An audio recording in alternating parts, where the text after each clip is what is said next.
Alright folks, time to plant the old garlic out. I'm a little bit earlier than I normally do it, but probably a lot later than most people do it, so just show you how we do it.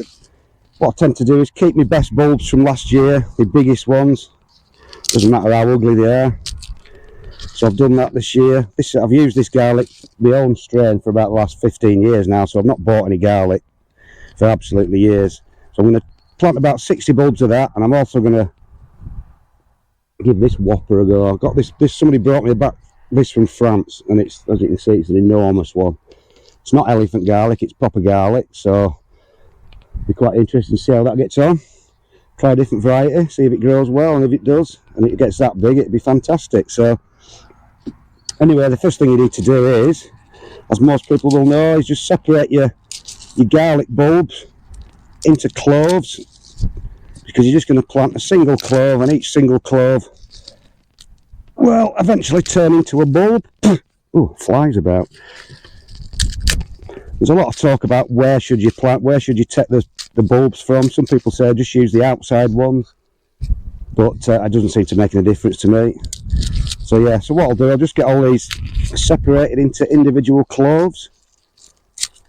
That's just what you're after. Take as much paper off as you can. Just after the little individual cloves. Flat end goes into the soil, that's where the roots come out, and the pointy end's where the leaves will grow. So I'll just get all these done and just show you how simple it is to plant them. Well, right then folks, we'll go and get these planted. Couldn't be easier, like I said. So what I've done, I've just added about 4 or 5 ounces of blood fish and bone to this soil. It's had some manure added, rotted manure, so it should be rich enough.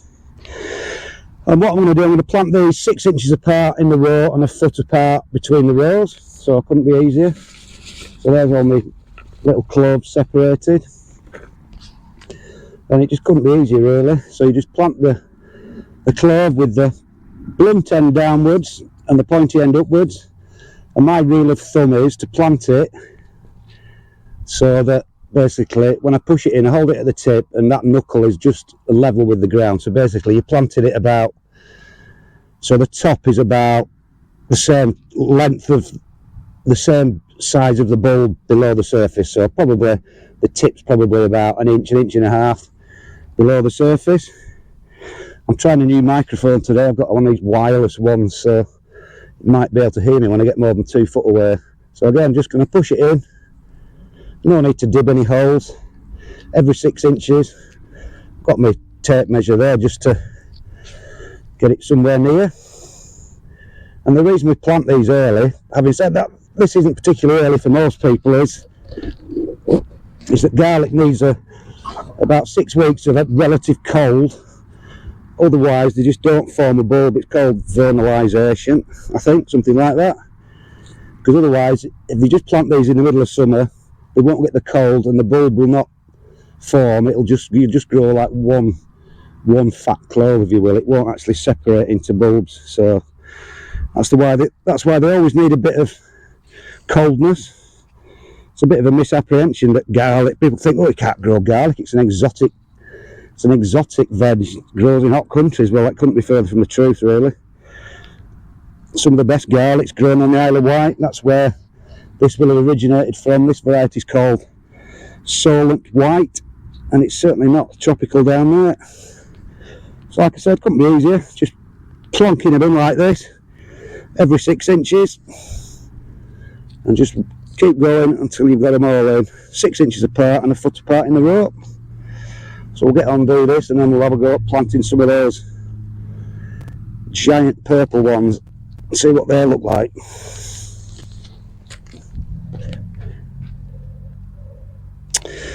Alright folks, I've separated this giant garlic out, but unfortunately they've already started to sprout, but it's not a big deal. It's not ideal, but it's not a big deal, because you really want them to chuck the roots out before they start throwing out the tops, but it doesn't seem to make that much difference. So again, but these are huge things, so these are obviously going to go in even deeper. Just going to push them in twice the depth, tips just sticking up. So again, couldn't be easier. Another one in. Every 6 inches. Could possibly space these out a little bit more if I wanted to get a really big one, but what have we got? 18. Just going to get 6 in this row. This is a different bed. This is the bed that I used to grow my giant onions in, so it's very fertile. So I've just got 6 more to do. So I'm just going to roughly measure another foot row, so that's about there. My foot's a foot. Get it almost straight. I mean, it's not rocket science, just as long as it's somewhere near. I'll try and get this thing straight. And again, I'm just going to chuck these in.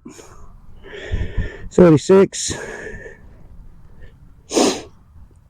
30. Be interesting to see how big they actually grow these. They might be a complete disaster, but like I said, you just got to try these things. Didn't cost anything, it's only taking a little bit of room up. And if they are a fantastic variety and they keep, then should be good. So that's my last one. So what you'd normally do is just sort of go around, just tickle a bit of soil into the holes just to top them up.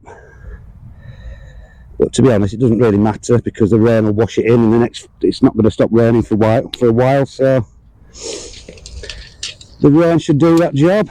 So what have I got planted? I've got 52 of my own variety, Allotment White, and 12 of this giant French variety.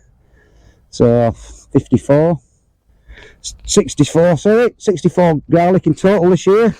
That's more than enough. Sometimes grow 80 or so, but I never end up eating it, so it just seems a bit of a waste of time growing so many. But 60 is more than enough, I think. Yep. Well, right then folks, there we go. Garlic planted this year, couldn't be easier. I've got 40 in this bit. This is my main bed. Chucked another dozen normal ones and then another dozen of the big ones in this bed. People might be thinking, oh, you're far too late planting garlic, we plant ours in autumn. Yeah, fair enough, a lot of people do, but I don't. I did last year as a trial, and to be honest, I planted 20 in the polytunnel over winter, 20 outside over winter, and then 20 outside at the start of March, and they were all exactly the same. In fact, the ones that I planted later were actually a little bit bigger. So like I said, there's no set rule for anything. If you're down south, and possibly because the weather's a little bit warmer, you might need to get them in early to get that cold spell that garlic needs. And you'll see on other people's videos where they've got garlic with leaves on 6 inches tall. But like I said, for me, you know, I've tried it over the years, and my thoughts about winter are that, especially with a winter like we've had this year, where it was being so wet, and would have been no benefit to me personally of growing them early. So, and they just sit in the ground and possibly rot because it has been so wet. So that's my thoughts about the matter. So anyway, I plant mine later than most, but still get really good results. So that's the garlicing, first thing we planted this year. So pretty grim looking day again, but I'm glad to get out and do a bit. So it's supposed to rain again all week, looking like it's going to rain in a bit, to be honest with you. So anyway folks, that's about it. First bit of planting done. I hope this microphone sounds a bit better. Might have knocked the car noise down and the wind noise, or it might be deafening, I don't know. It's this thing here. Look, I've got my little fluffy thing on to try and keep the wind noise off, so we'll see how we get on. Anyway folks, that's about it. First planting of 2024. See you later.